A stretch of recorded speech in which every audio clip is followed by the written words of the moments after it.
Today we are going back in time to the pioneer days of Wisconsin. Back in time to the life of Laura Ingalls Wilder by Becca. If you were to travel back in time to the late 1800s when Laura Ingalls Wilder lived, you would see a vastly different world than the one we live in today. You would see sprawling prairies and vast open spaces with little to no development or modern technology. You would see people living simple, hard-working lives, relying on the land for their food and resources.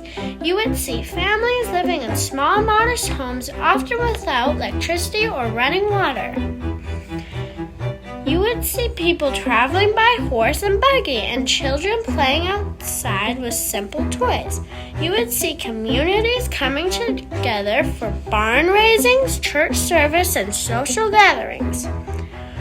Overall, you would see a slower, more peaceful way of life where people were more connected to the land and to each other.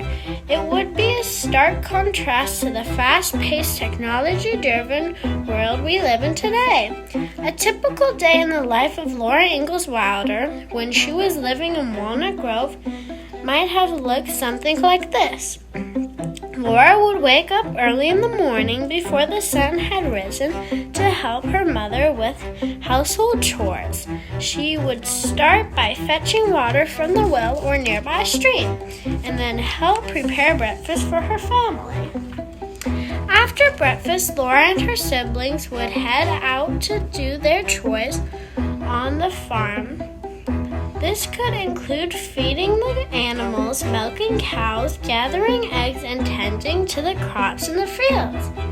In the afternoon, Laura might attend school, where she would learn reading, writing, arithmetic, and other basic subjects. School was often held in one room, schoolhouse, with children of all ages learning together. After school, Laura would help with more chores around the house, such as cooking dinner, mending clothes, or gathering firewood for the stove. In the evenings, the family would gather for dinner, where they would share stories and talk about their day. After dinner, Laura might spend time reading or playing games with her family before bedtime.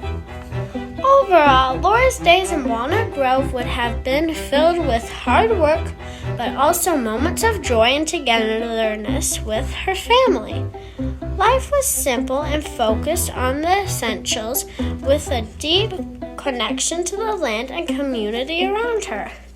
Laura Ingalls Wilder would have used a variety of tools and equipment to help her with household work on the farm. Some common tools and items that Laura may have used include washboard and tub. Laura would have used a washboard and tub to hand wash clothes.